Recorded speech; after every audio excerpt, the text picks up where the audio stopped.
Nagsimula ang lahat ng isang araw habang naglalakad ako sa makipot na pasilyo ng aklatan ng aming unibersidad. Hindi ko alam kung bakit, pero may kakaibang hatak sa akin ang lugar na iyon. Palagi kong nararamdaman na tila may kung anong misteryo ang nakatago sa likod ng mga lumang libro at maalikabok na estante.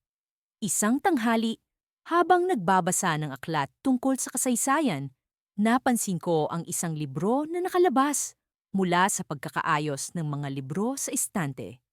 Agad ko itong kinuha at sa aking paghawak may narinig akong mahina ngunit klarong tunog ng pag-click na tila nagbukas ng isang lihim na pintuan. Hindi ko mapigilan ang aking sarili.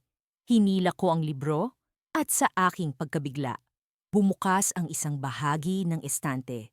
Nagbigay daan sa isang masikip na daanan. Ang dilim ng daanan ay parang isang imbitasyon sa isang kakaibang mundo. Hindi ko alam kung anong puwersa ang nagtulak sa akin, pero nagpasya akong pumasok. Sa loob, ang daanan ay tila walang katapusan. Mainit ang paligid, at ang hangin ay nagdadala ng kakaibang amoy ng sinaunang panahon. Habang naglalakad, unti-unting lumalakas ang tibok ng aking puso. Alam kong may kakaibang mangyayari. Sa dulo ng daanan, napansin ko ang isang liwanag. Isang portal na nagaanyaya, kumikislap ng mga kulay na hindi ko pa nakikita. Nag-aalangan ako, pero ang kuryosidad ay mas malakas kaysa sa takot. Lumapit ako, at sa aking paglapit, naramdaman ko ang pag-vibrate ng lupa sa ilalim ng aking mga paa. Humikbi ang hangin na tila may bumubulong sa akin. Sa likod ng portal na ito ay ang mga panahon na hindi mo pa nararating, maging handa sa mga pagsubok na darating. Ngunit bago pa ako makapagdesisyon, ang portal ay nagsimula ng humigop sa akin. Naglaho ang lahat ng liwanag sa paligid, at ang mundo ay tila nag-iba ng hugis.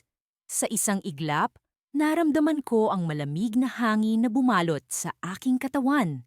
Nasa ibang lugar na ako. Pagmulat ng aking mga mata, natagpuan ko ang aking sarili sa gitna ng isang kagubatan. Ang mga puno ay mas mataas pa sa anumang nakita ko sa aking buhay. At ang mga ibon ay kumakanta ng mga himig na tila hindi ko pa naririnig. Ngunit ang pinakakakaiba sa lahat ay ang hangin, na puno ng mansanas na amoy. Habang iniisip ko kung paano ako makakabalik, narinig ko ang kaluskos sa likuran ko. May paparating.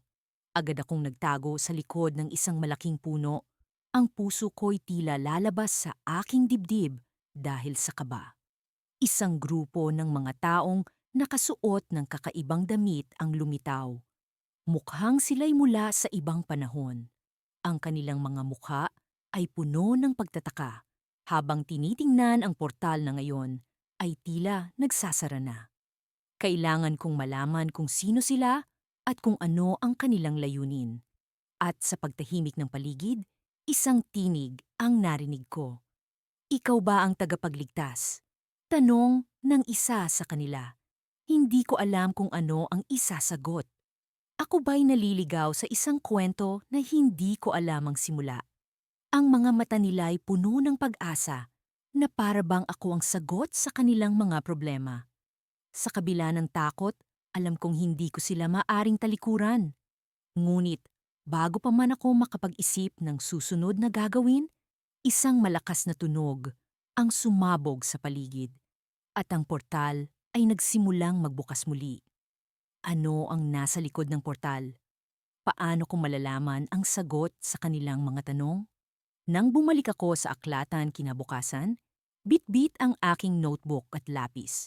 Muling bumalik sa likod ng mga lumang estante. Naroon pa rin ang portal, isang kumikislap na bilog na tila hangganan ng katotohanan at imahinasyon. Hindi ko alam kung bakit ako nagdalawang isip kahapon. Ang pagnanasa at kuryosidad ay nagtatalo sa loob ko. At sa pagkakataong ito, nanalo ang kuryosidad. Huminga ako ng malalim at muling tumapak sa loob ng portal. Sa loob ng ilang saglit, Naramdaman kong parang naglalakbay ako sa isang roller coaster na walang katapusan. Ang mundo sa paligid ko ay nag-iba at nang bumalik ang aking pandama, nasa kakaibang lugar na ako. Sa paligid, naroon ang isang malawak na palasyo na tila yari sa marmol at ginto. Ang mga tao ay nakadamit ng pormal na kasuotan na hindi ko pa nakikita kahit sa mga libro ng kasaysayan. Ang pagkanerbiyos ay humupa nang mapagtanto kong walang nakakapansin sa akin. Marahil, ako ay tila isang multo sa kanilang mundo. Habang naglalakad, nakita ko ang isang batang lalaki na tila kasing edad ko lamang. May hawak siyang lumang manuskrito at abala sa pagbabasa. Lumapit ako sa kanya, nagbabakasakaling makakahanap ng sagot. "Excuse me," sabi ko. Nagulat ako nang tumingala siya. Tila nagulat na may ibang tao roon. "Isa ka rin ba sa mga tagapagtanggol ng oras?" Tanong niya. Ang kanyang mga mata ay puno ng kuryosidad. "Tagapagtanggol? Hindi ko alam kung ano ang ibig mong sabihin." Tugon ko, kahit na ang salitang tagapagtanggol ay nagbigay ng kakaibang kaginhawahan sa akin. "Ah, isa ka sa mga naakit ng portal. Hindi ka nag-iisa. Ako si Theo," sabi niya habang iniaabot ang kanyang kamay. "Nagkataon lamang ang pagpunta ko rito. Ano ba ang lugar na ito?" Tanong ko habang nanginginig ang kamay kong inabot ang sa kanya.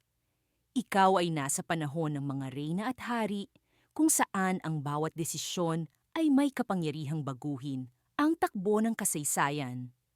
Tumango siya, tila sigurado sa bawat salitang kanyang binibitawan.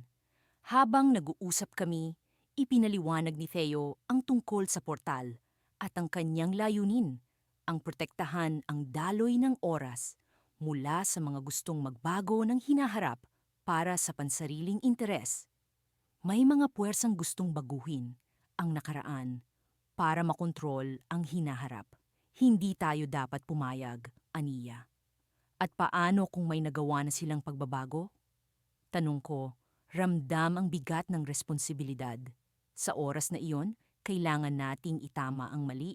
Ngunit mayroon tayong pagkakataon dahil hindi pa sila ganap na nagtatagumpay.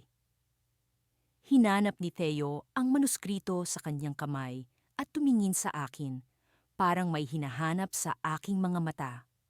Kailangan kong makahanap ng isang taong makakatulong sa akin at nararamdaman kong ikaw ang sagot.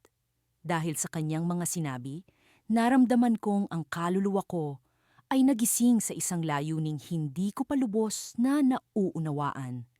Ngunit bago pa man kami makapagpatuloy, isang malakas na sigaw ang narinig namin mula sa likuran. Isang babae, tila nasa edad na, ang nagmamadaling lumapit sa amin. "Theo, may nagtagumpay na. Sa paglipas ng oras, hindi natin alam kung ano ang kanilang pakay, ngunit may mga pagbabago sa kasaysayan na nagsisimula ng maganap." Ang kanyang boses ay puno ng pag-aalala. Nagkatinginan kami ni Theo at sa kanyang mga mata ay nakita ko ang determinasyon. "Kailangan nating kumilos ngayon," aniya sa akin. "May oras pa tayo." Ngunit bago kami makagalaw, naramdaman ko ang kakaibang init mula sa likuran. Ang portal na iniwan kong nakabukas ay nagbago ng kulay. Mula sa mapusyaw na bughaw, ito ay naging pula, tila nagbabanta ng panganib. At sa isang iglap, ang mundo sa paligid namin ay nagsimulang manginig at naramdaman ko ang puwersang humihigop sa akin pabalik sa portal. "Estudyante, hindi ka pa handa!" Sigaw ni Theo, ngunit huli na ang lahat. Bago pa man ako tuluyang maglaho, isang huling sulyap ang ibinigay ko sa palasyo. At sa batang si Theo, na tila may hinanakit sa kanyang mga mata. Naramdaman ko na naman ang kakaibang pakiramdam ng paglalakbay sa oras. At nang bumalik ang aking pandama, naroon ako sa likod ng aklatan. Ang mga libro ay tila nagmamanman sa akin, ngunit may kakaiba. Ang aklatan ay hindi na tulad ng dati. Ang mga libro ay nag-iba ng posisyon at ang lugar ay tila nag-iba ng anyo. At doon ko napagtanto, may nagbago sa kasaysayan at ang mundo na aking kinagisnan ay hindi na tulad ng dati. Ano ang ginawa ng mga puwersa? Ano ang kailangan kong gawin? Ang mga tanong na ito ay bumabalot sa aking isipan habang dahan-dahan kong sinara ang aking notebook. Ang mga salita ni Theo ay muling bumalot sa akin. Kailangan nating itama ang mali. Ang hamon ay hindi pa tapos at alam kong hindi ko ito kayang harapin ng mag-isa. Kailangan kong bumalik sa portal, ngunit sa pagkakataong ito, alam kong may mas matinding misyon na naghihintay. Pagkatapos ng ilang araw na pag-aaral ng portal sa likod ng aklatan, nakabuo ako ng sapat na lakas ng loob upang muling bumalik at tuklasin ang mga misteryong bumabalot dito. Sa aking muling pagpasok, isang kakaibang enerhiya ang aking naramdaman. Tila ba tinatawag ako ng isang hindi pangkaraniwang puwersa. Nang ako'y muling makapasok sa portal, hindi ko na ito tinangkapang pigilan. Hinayaan ko ang aking sarili na tangayin ng liwanag hanggat sa ako'y mapadpad sa isa na namang kakaibang panahon. Ang paligid ay tila isang lumang bayan noong panahon ng Kastila. Ang mga tao'y nakasuot ng mga tradisyonal na damit at ang mga bahay ay gawa sa kahoy at bato. May mga bubong na yari sa nipa. Habang naglalakad-lakad ako, isang matandang lalaki ang lumapit sa akin. "Hiho, mukhang bago ka rito. Ano ang iyong pakay?" Tanong niya. Akala ko'y mapapahamak ako dahil hindi ako katulad nila. Ngunit ang tono ng kanyang boses ay puno ng kabutihan. Ako'y nag-isip ng mabilis. Ako po ay isang manlalakbay na naglalakbay sa iba't ibang bayan upang mag-aral ng kanilang kultura. Sagot ko. Mukhang naniwala naman siya sa aking palusot. Kung gayon, tamang-tama. Halika at sumama ka sa amin. Mayroon kaming pagdiriwang sa plaza. Anyaya ng matanda. Sinundan ko siya at nakita ko ang masiglang selebrasyon. Ang mga tao ay nagsasayawan at ang mga bata ay naglalaro sa kalsada. Ang saya ng kapaligiran ay tila nakakahawa at ako'y nadala sa kanilang kasiyahan. Habang ako'y nagmamasid, nakapansin ako ng isang grupo ng mga kalalakihan na tila nag-uusap ng seryoso sa isang sulok. Ang kanilang mga kilos ay puno ng kaba at pag-aalala. May dala silang mga papel at mapa na kanilang pinag-uusapan. Sa aking paglapit, narinig ko ang kanilang usapan. Kinakailangan nating kumilos bago pa man dumating ang mga gwardiya ng Kastila. Ang ating kalayaan ay nasa ating mga kamay, sabi ng isang lalaking tila lider ng grupo. Doon ko napagtanto na ako'y nasa gitna ng isang makasaysayang pangyayari. Sila'y mga katipunero at ako'y saksi sa kanilang plano para sa isang himagsikan. Bigla kong naramdaman na may kamay na humila sa akin palayo mula sa grupo. Isa itong dalaga na may matalim na mga mata. "Bakit ka naririto? Hindi mo dapat nalalaman ang mga bagay na ito," sabi niya sa akin. Ako'y nagkataon lamang na napadaan, sagot ko, habang pilit kong itinatago ang kaba.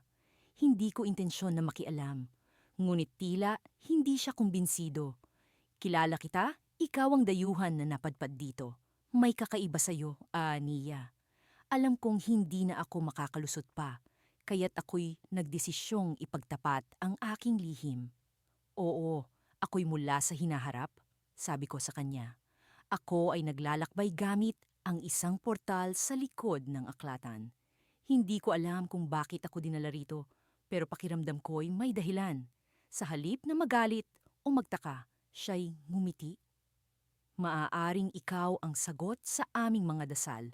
Ikaw ang magiging saksi at tagapagdalan ng aming kwento sa hinaharap." Hindi ko lubos maisip kung paano ko magagampanan ang ganoong responsibilidad. Ngunit sa kanyang mga mata, nakita ko ang pag-asa at sa kaibuturan ng aking puso, naramdaman ko ang bigat ng kanilang laban para sa kalayaan. Bigla kong naalala ang mga nabasa ko sa mga aklat, ang mga kwento ng kabayanihan at sakripisyo ng mga Pilipino para sa kanilang kalayaan.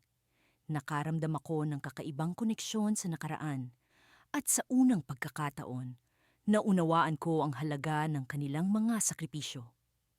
Ngunit bago pa man ako makapag-isip ng susunod na gagawin, isang malakas na pagsabog ang umalingaw sa paligid.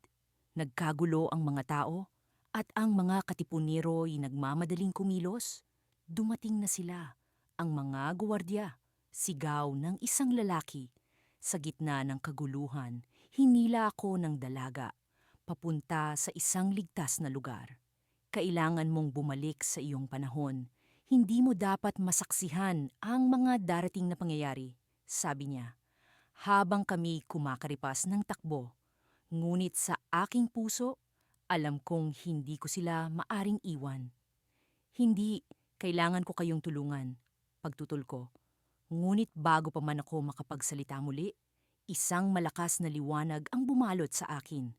Ang sumunod na aking naramdaman ay ang malamig na simoy ng hangin sa loob ng aklatan.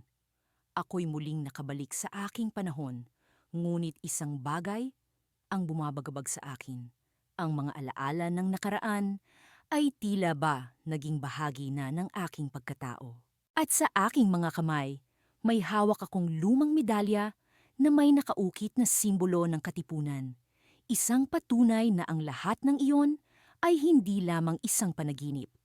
Napagtanto ko na ang portal ay hindi lamang daanan sa iba't ibang panahon, kundi isa ring tulay na nag-uugnay sa ating kasaysayan at kinabukasan.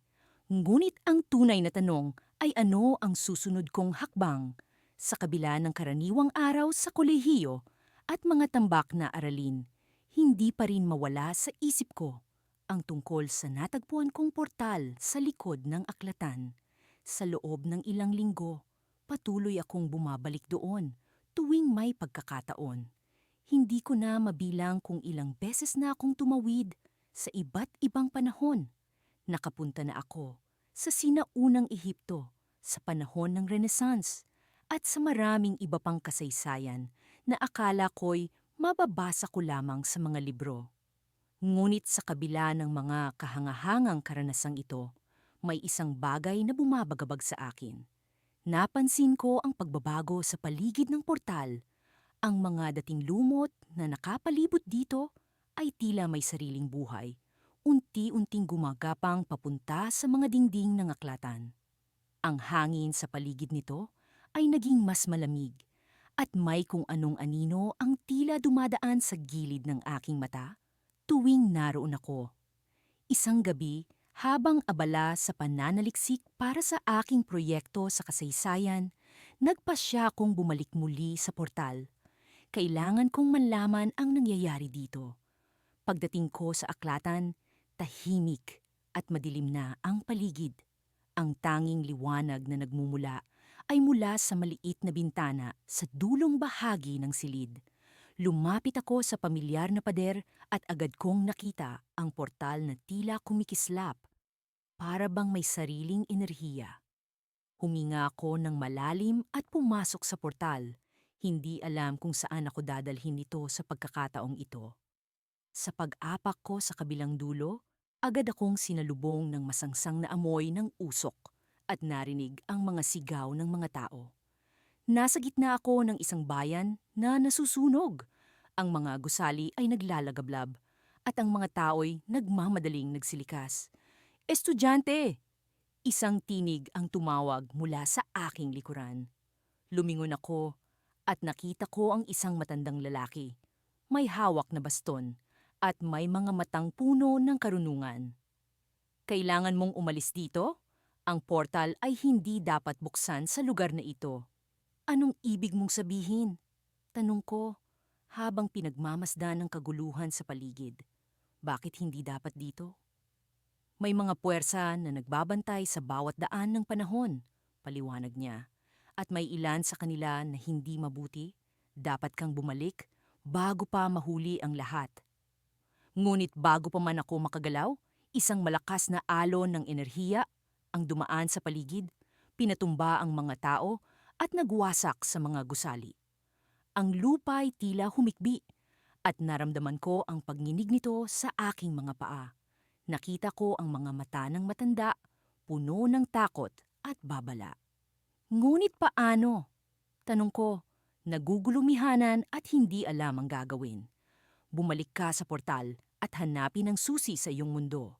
Sagot niya, may isang bagay na nawawala at ito'y nasa iyo lamang makikita. Hindi ko alam kung ano ang tinutukoy niya, ngunit bago pa man ako makapagtanong ulit, isang malakas na puwersa ang humatak sa akin, pabalik sa portal. Pakiramdam ko'y lumilipad ako, at sa isang iglap ay nasa aklatan na ulit ako, nakaluhod sa malamig na sahig. Agad kong tiningnan ang paligid at nakita kong unti-unting naglalaho ang portal.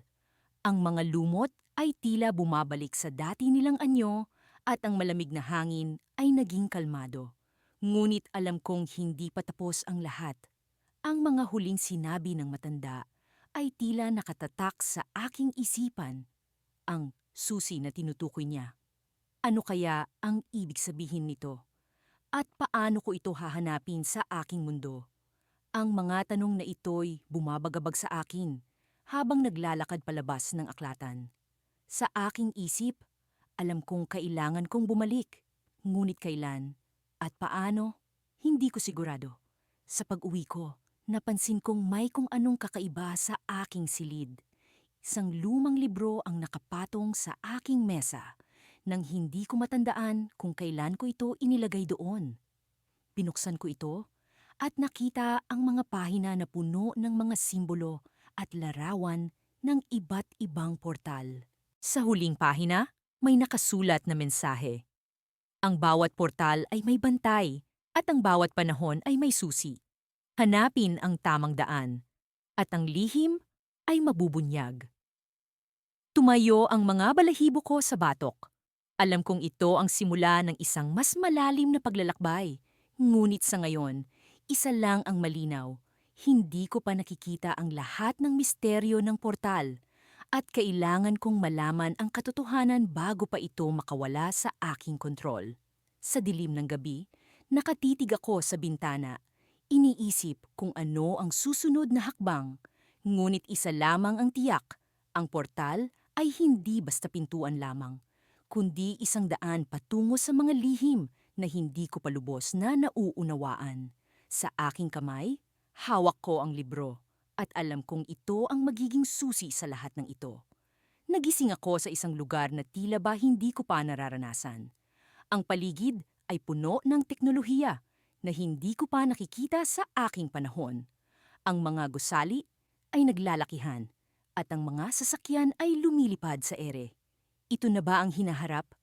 Ang portal na aking nadiskubre sa likod ng aklatan ay tila nagdala sa akin sa isang panahon na hindi ko inaasahan. Habang naglalakad ako sa mga kalsada, napansin ko na ang mga tao ay abala sa kanilang mga gawain. Lahat sila ay mayroong maliit na aparato sa kanilang mga kamay na parang nagbibigay ng impormasyon at direksyon. Kahit saan ako tumingin, may mga hologram na nagbibigay ng balita at anunsyo. Ang daming bago sa aking paningin, ngunit may isang bagay na pamilyar. Ang pakiramdam ng pagkamangha, ang hindi maipaliwanag na saya sa pagkakatuklas ng isang bagay na kamangha-mangha. Lumapit ako sa isang tindahan ng pagkain na nakalutang sa ere. Ang mga pagkain ay ipinapakita sa pamamagitan ng hologram at isang robotic na boses ang bumati sa akin. Maligayang pagdating, ano ang nais mong subukan? Tanong nito. Hindi ko alam kung paano sasagutin ang tanong. Ano ang inirerekomenda mo? Sagot ko.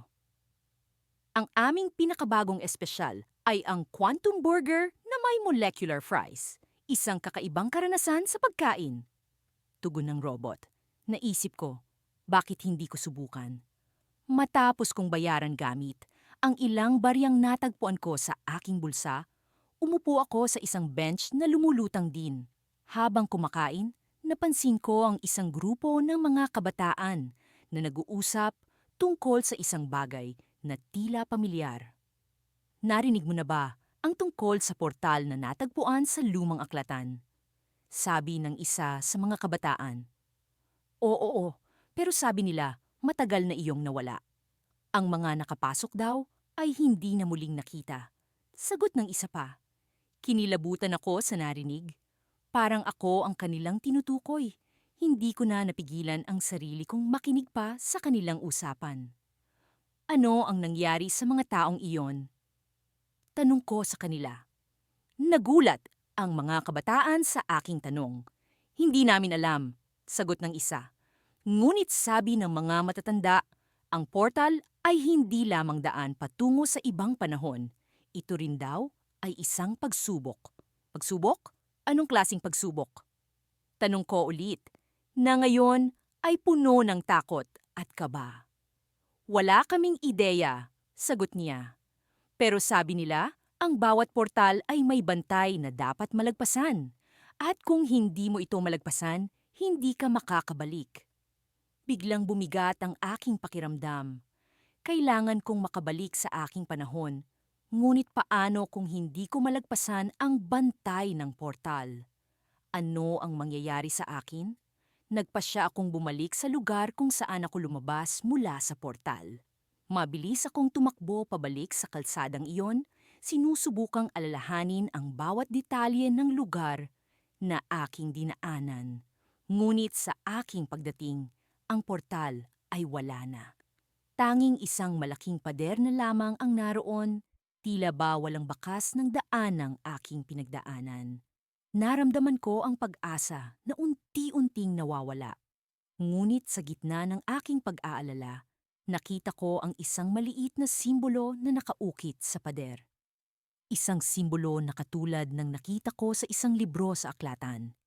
Isa itong senyas na may pag-asa pa. Habang sinusuri ko ang simbolo, biglang may lumitaw na liwanag mula rito.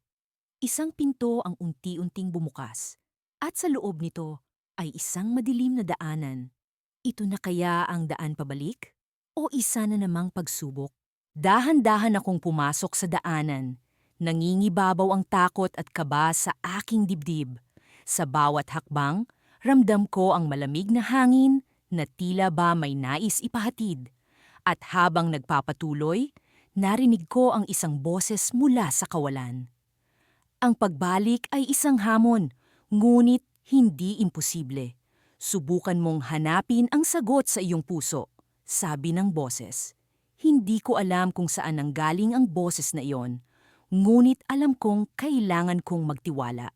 Sa bawat hakbang, sinubukan kong alalahanin ang mga natutunan ko sa aking paglalakbay. Ang bawat panahon na aking napuntahan ay may dalang aral, at ngayon ay kailangan kong gamitin ang mga iyon.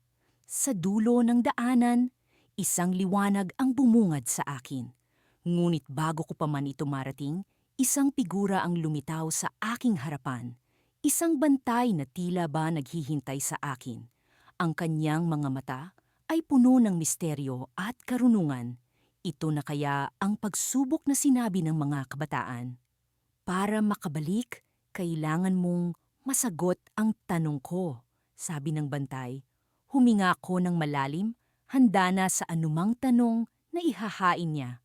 Ngunit bago pa man siya makapagtanong, biglang nagbago ang paligid. Ang liwanag sa dulo ng daanan ay naging mas maliwanag, at ako'y nahulog sa isang puwang na puno ng mga imahe ng iba't ibang panahon. Sa gitna ng kaguluhan, narinig ko ang boses ng bantay. Ang sagot ay nasa iyong puso, ngunit ang tanong ay hindi mo pa nakikita. At sa isang iglap, ako'y nagising sa likod ng aklatan, kung saan nagsimula ang lahat. Ngunit sa aking bulsa, naroon ang isang maliit na piraso ng papel na may nakasulat na, "Ang tunay na paglalakbay ay nagsisimula pa lamang." Matapos ang aming hindi malilimutang pakikipagsapalaran sa panahon ng mga Kastilyo at Kabalyero, bumalik ako sa kasalukuyan dala ang mga bagong natutunan at kamangha-manghang karanasan. Ngunit sa kabila ng lahat ng iyon, may bahagi ng aking isipan na patuloy na nag-uudyok sa akin Natuklasin pa ang mga misteryo ng portal sa likod ng aklatan. Isang gabi, habang abala ako sa pag-aral para sa nalalapit na pagsusulit, biglang may kumatok sa aking bintana. Nagulat ako nang makita ang isang maliit na ibon na tila nagdadala ng isang mensahe. Agad ko nga binuksan ang bintana at kinuha ang maliit na papel na nakatali sa paa nito. Nakasaad doon ang mga salitang, "Sa likod ng bawat pinto, may bagong kwento. Maghintay ka sa kabilugan ng buwan." Napaisip ako ng matagal. Sino ang nagpadala ng mensaheng ito? At bakit sa kabilugan ng buwan? Alam kong may kinalaman ito sa portal, ngunit hindi ko mawari kung ano ang ibig sabihin ng bagong kwento. Dumating ang gabing hinihintay. Ang buwan ay bilog na bilog, tila isang gintong barya na nakasabit sa langit. Dahan-dahan akong nagtungo sa aklatan, sinikap na hindi makatawag pansin. Nang makarating ako sa likod, nakita kong muli ang portal, ngunit may kakaiba. Ang paligid nito ay nagliliwanag, halos katulad ng liwanag ng buwan. Humakbang ako papasok, at agad na nadama ang pamilyar na pakiramdam ng paglipad sa kawalan. Sa aking pagdating, napansin kong wala ako sa isang panahon ng nakaraan. Sa halip, nasa isang mundong tila masyadong moderno upang maging bahagi ng aking kasalukuyan. Ang mga gusali ay napakataas, halos abot-ulap. Ang mga sasakyan ay lumilipad sa himpapawid at may mga hologram na naglalabas ng iba't ibang impormasyon sa kalye. Ang mga tao ay may suot na mga kakaibang damit na tila nagbabago ng kulay at disenyo ayon sa kanilang kagustuhan. Hindi ako makapaniwala. Nasa hinaharap ako. Habang naglalakad-lakad ako, natanaw ko ang isang pamilyar na mukha. Hindi ako maaaring magkamali. Isa iyon sa mga kasamahan kong estudyante na nawala maraming taon na ang nakalilipas. Hindi ko inaasahan na makikita ko siya dito, sa hinaharap. "Ikaw ba si Miguel?" Tanong ko, halos hindi makapaniwala. Tumingin siya sa akin, tila hindi agad ako nakilala. Ngunit nang mapagtanto niya kung sino ako, agad siyang ngumiti. "Oo, ako nga, hindi ko inasahang may iba pang makakarating dito." "Ano ang nangyari sa'yo?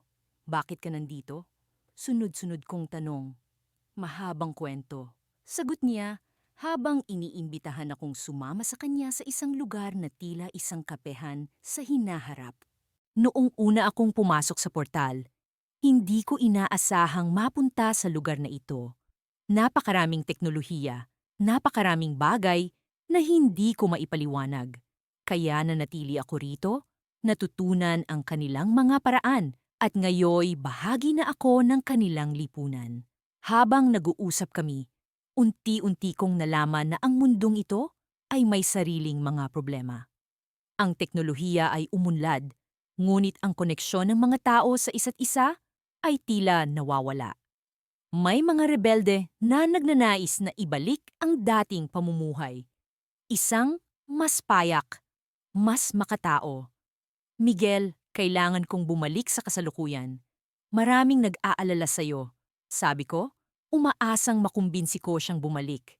Ngunit bago pa siya makasagot, biglang may narinig kaming malakas na pagsabog sa labas.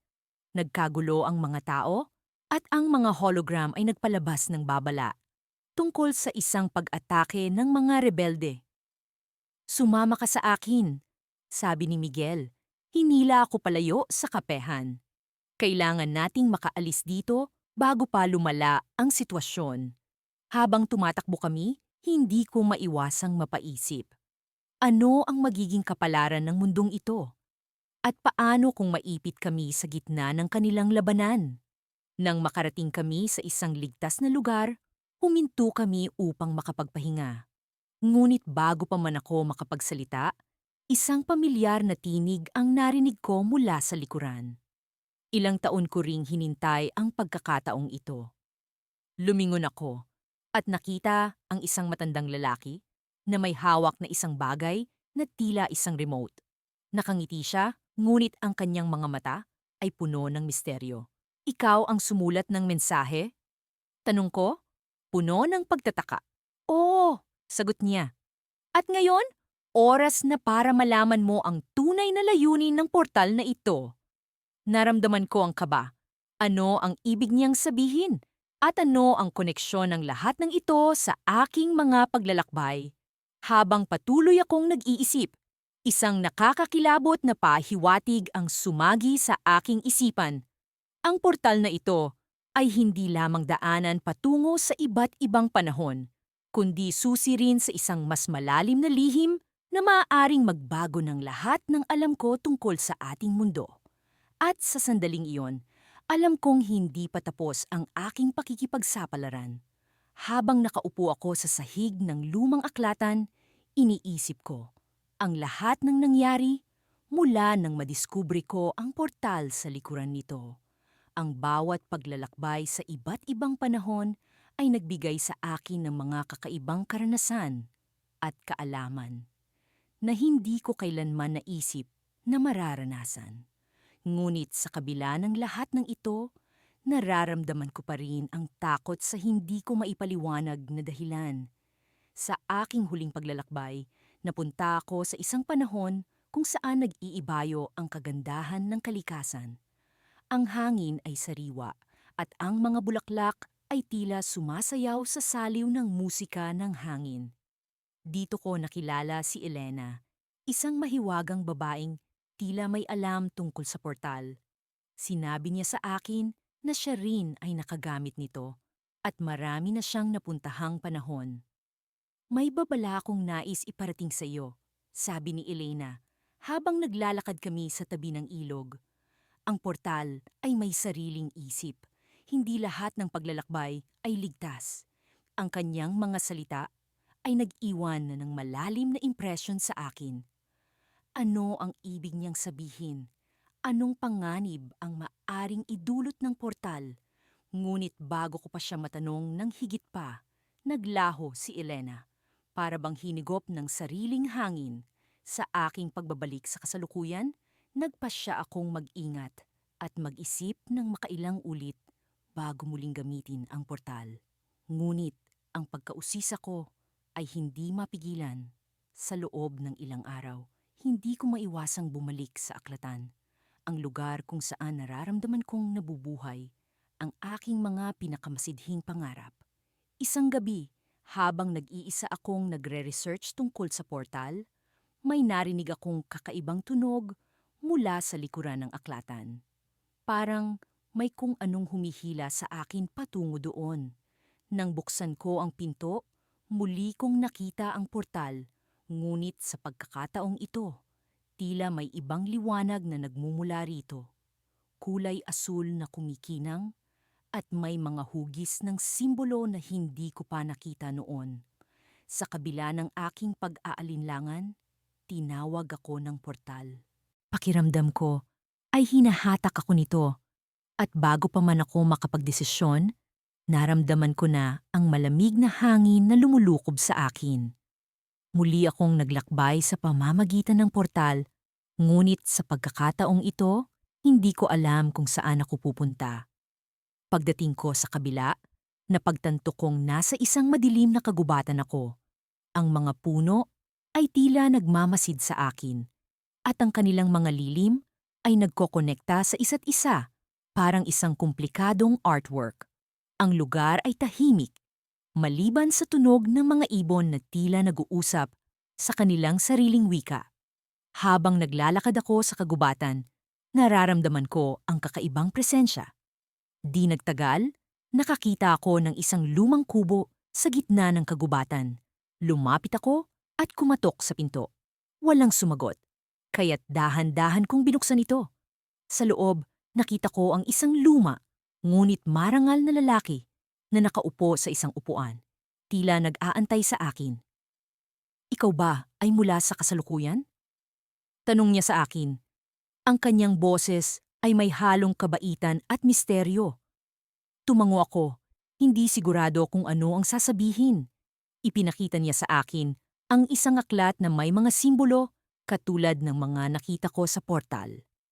Ang mga simbolo na ito, sabi niya, ay bahagi ng sinaunang lihim ng portal. Isa itong mapa patungo sa iba pang bahagi ng ating mundo. At sa mga hindi pa natutuklasang panahon, nagulat ako sa kanyang mga sinabi. Ang aklat ay tila puno ng impormasyon tungkol sa portal, ngunit may isang pahina na tila punit at nawawala. Ano ang nasa nawawalang pahina? Tanong ko, puno ng pag-aalala. Ngumiti siya, ngunit ang kanyang mga mata ay naglalaman ng lungkot. Iyon ang pinakamahalagang bahagi, sabi niya. Ang portal ay may kakayahang magdala sa iyo sa isang panahon na hindi mo inaasahan, ngunit ito rin ay maaaring magdala sa iyo sa lugar na hindi mo na mababalik. Bago ko pa man siya matanong ng higit pa, naramdaman kong lumalakas ang hangin sa paligid. Ang kubo ay tila naglaho at ang mundo sa paligid ko ay tila nag-iba ng anyo. Pakiramdam ko ay hinahatak ako pabalik sa kasalukuyan. Ngunit may kakaibang pakiramdam akong naiwan sa akin. Pagmulat ng aking mga mata, bumalik ako sa aklatan. Ngunit sa pagkakataong ito, may isang kakaibang bagay na nakaabang sa akin. Isang liham na tila mula kay Elena. Binuksan ko ito at nabasa ang mga salitang, "Ang portal ay nagbabago. Mag-ingat ka." Napabuntong hininga ako, puno ng kaba at pag-aalala. Ano ang ibig sabihin ni Elena? Ano ang pagbabago sa portal? Alam ko na sa aking susunod na paglalakbay, kailangan kong maging handa sa anumang maaaring mangyari. Ang portal ay tila may sariling kwento, at ako ay bahagi nito. Ngunit hanggang kailan? Ang araw ay tila mabilis na lumipas habang ako'y nasa loob ng aklatan. Ang mga lumang libro at makakapal na alikabok ay tila nagiging bahagi na ng aking pang-araw-araw na pamumuhay. Sa kabila ng mga pag-aaral, ang misteryo ng portal sa likod ng aklatan ay patuloy na bumabalik sa aking isipan. Ang mga katanungan tungkol sa iba't ibang panahon na aking napuntahan ay patuloy na bumabagabag sa akin. Kaya naman, sa araw na ito, nagpasya akong bumalik sa aklatan at muling tuklasin ang portal. Pagpasok ko sa aklatan, agad kong naramdaman ang malamig na hangin na tila umaalo sa akin.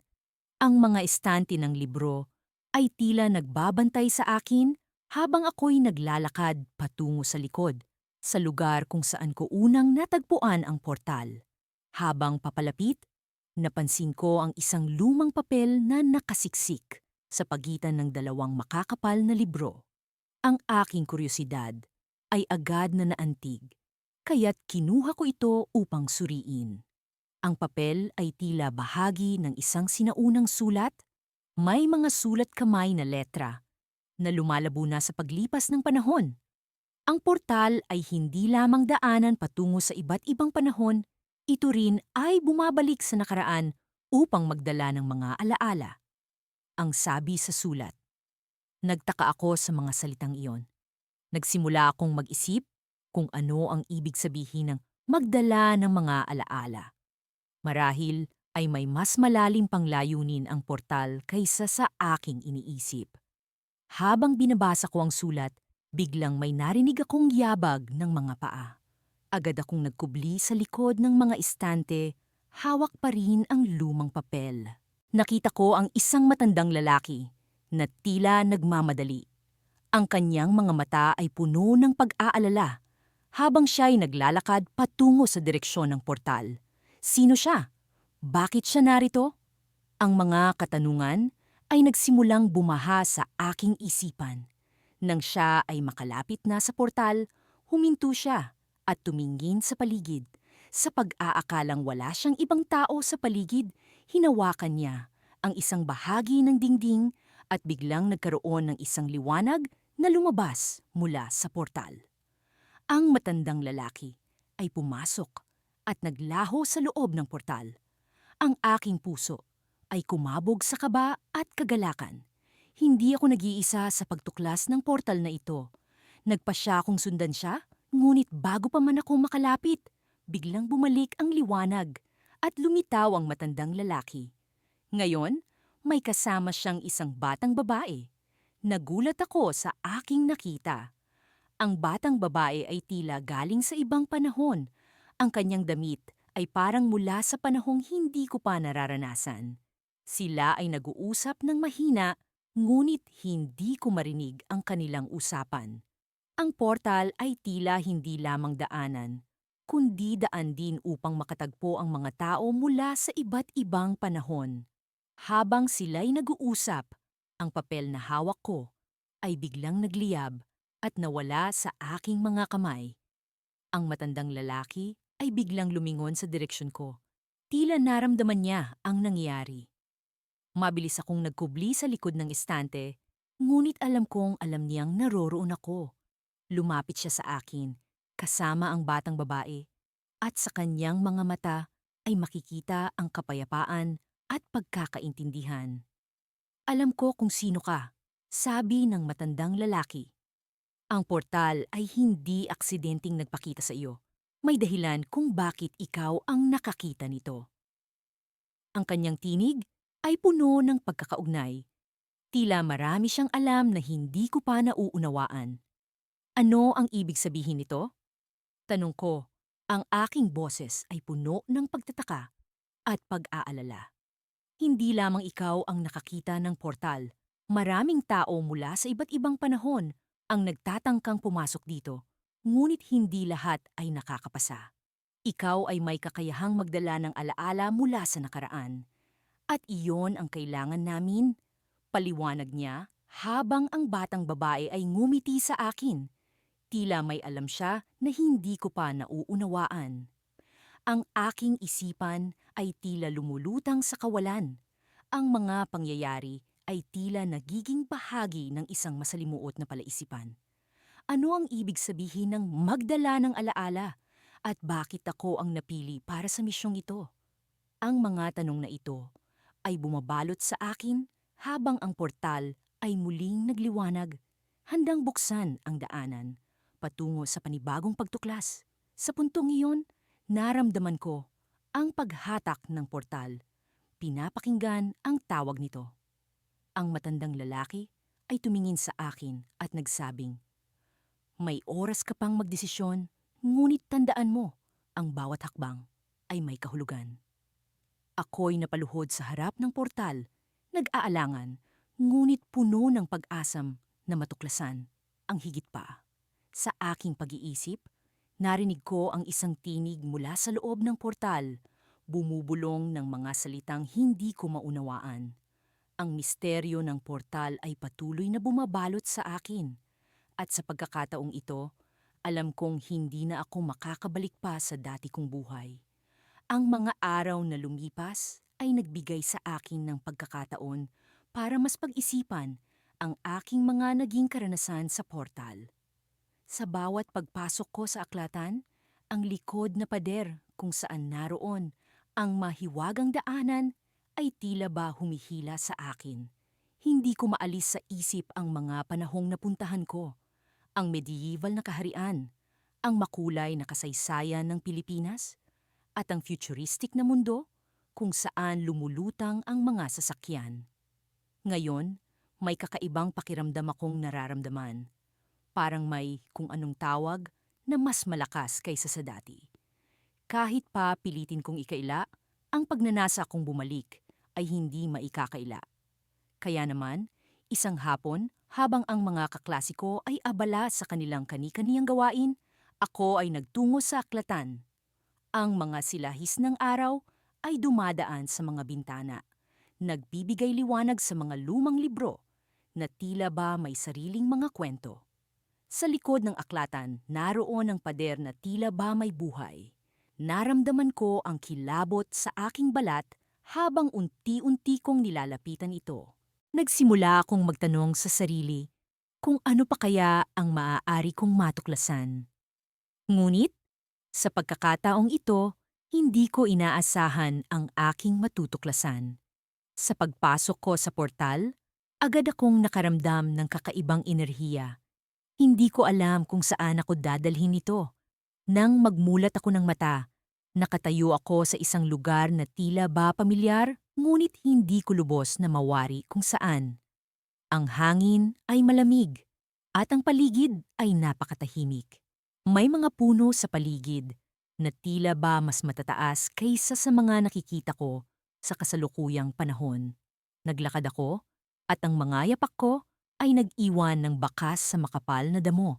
Sa di kalayuan, may naririnig akong tunog ng umaagos na tubig. Sinundan ko ito hanggang sa matuklasan ko ang isang ilog na tila ba pinalilibutan ng mga misteryosong nilalang. Ang kanilang anyo'y kakaiba. May mga pakpak na parang sa mga ibon, ngunit ang kanilang katawan ay tila mga tao. Sila'y naglalaro sa tubig, walang pakialam sa kung sino ang nakamasid. Nagkubli ako sa likod ng isang puno, pinagmamasdan ng kanilang kagalakan. Ngunit sa aking pag-oobserba, may isang nilalang na tila ba nakaramdam ng aking presensya. Unti-unti itong lumapit sa akin, ang mga mata nito ay tila ba nangungusap. "Sino ka?" Tanong nito. Ang boses ay magaan at puno ng pag-usisa. Hindi ko alam kung ano ang isasagot ko. "Ako si..." Naguluhan ako at hindi ko alam kung dapat ko bang sabihin ang aking pangalan. Ngunit bago pa man ako makapagpatuloy, nagsalita ulit ang nilalang. "Hindi ka dapat narito. Ang daanan ay hindi para sa mga tulad mo." Naguguluhan, tinanong ko, "Ano ang ibig mong sabihin? Paano mo nalalaman ang tungkol sa portal?" Ngumiti ito, isang nangiti na tila ba may itinatagong sikreto. Ang portal ay isang daan para sa mga pinili lamang. Ngunit ikaw ay isang exception. Lalong lumalim ang aking pagkalito. Bakit ako? Ano ang dahilan ng portal sa aking paglalakbay? Ngunit bago pa man ako makapagtanong ulit, narinig ko ang tunog ng pagputok. Isang tunog na hindi ko inaasahan sa ganitong kapaligiran. Ang nilalang ay nagulat at nagmamadaling lumipad palayo. Sa aking paglingon, nakita ko ang isang lalaki na nakasuot ng itim na kapa. Ang kanyang mga mata ay puno ng galit at sa kanyang kamay ay may hawak siyang isang bagay na kumikislap. "Ikaw ba ang nagdala sa kanila rito?" Tanong niya.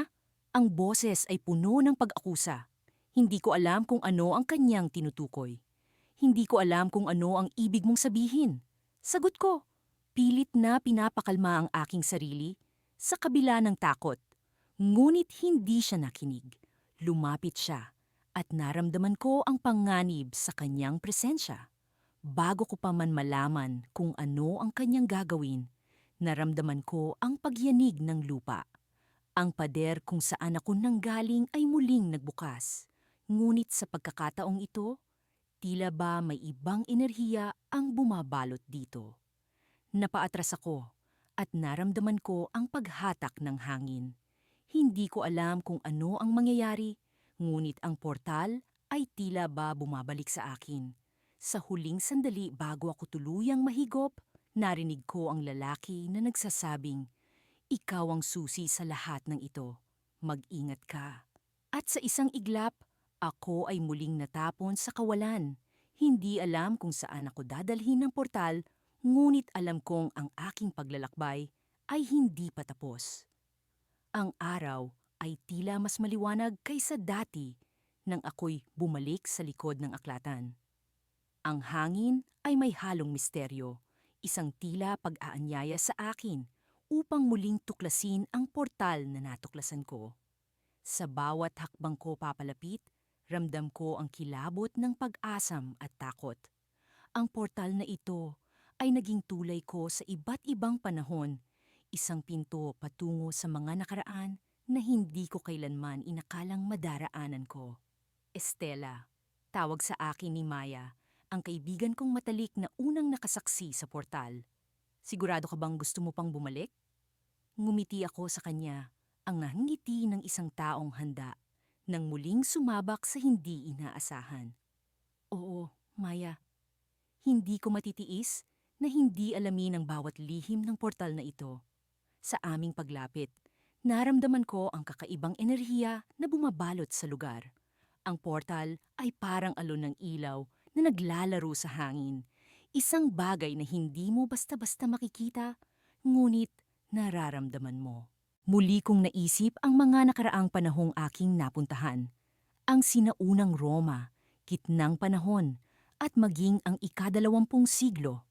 Lahat ng iyon ay parang mga pangarap na ngayon ay tila nagiging realidad. Estela, may nararamdaman akong kakaiba. Wika ni Maya. Ang kamay ay nakahawak sa aking braso. Bago pa man ako makasagot, isang malakas na hangin ang humampas sa amin na para bang may nilalang na nagising mula sa pagkakahimbing. Ang portal ay nagningning ng mas maliwanag at sa gitna ng mga liwanag ay may anyo ng isang tao, isang lalaki, nakasuot ng damit na hindi ko mawari kung saang panahon nagmula. Ang kanyang mga mata ay tila puno ng karunungan at misteryo. Estela, wika niya. Ang tinig ay tila musika na inaagos ng hangin. Ikaw ang napili. Napili?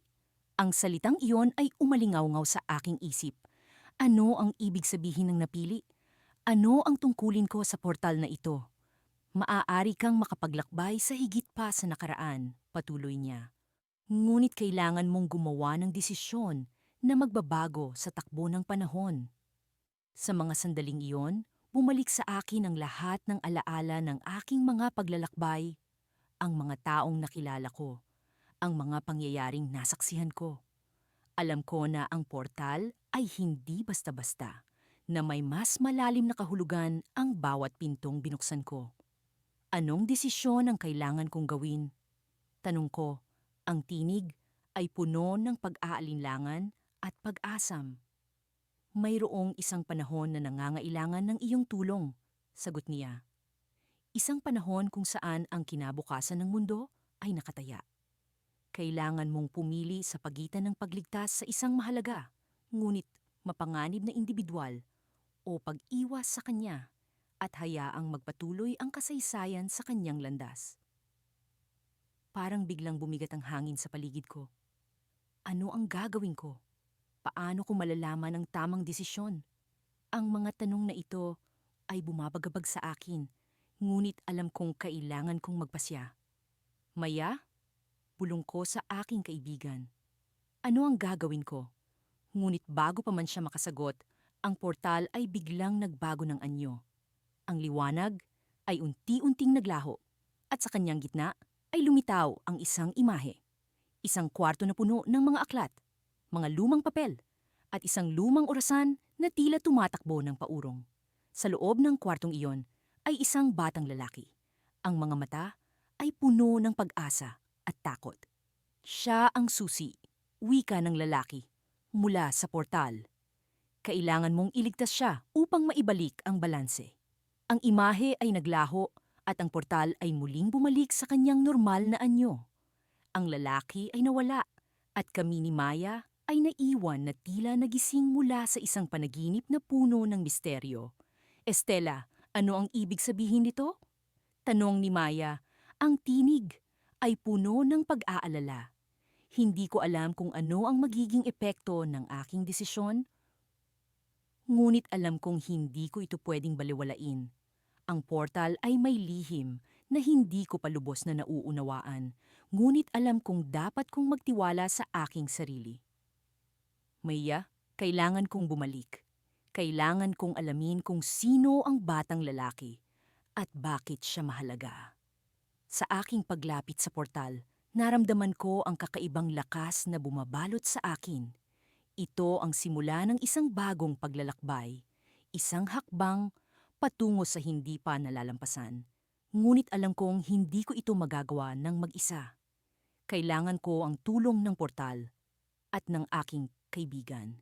Sa pagpasok ko sa portal, ang hangin ay naging malamig, ang liwanag ay naging mas maliwanag. At alam kong ito na ang simula ng isang bagong yugto.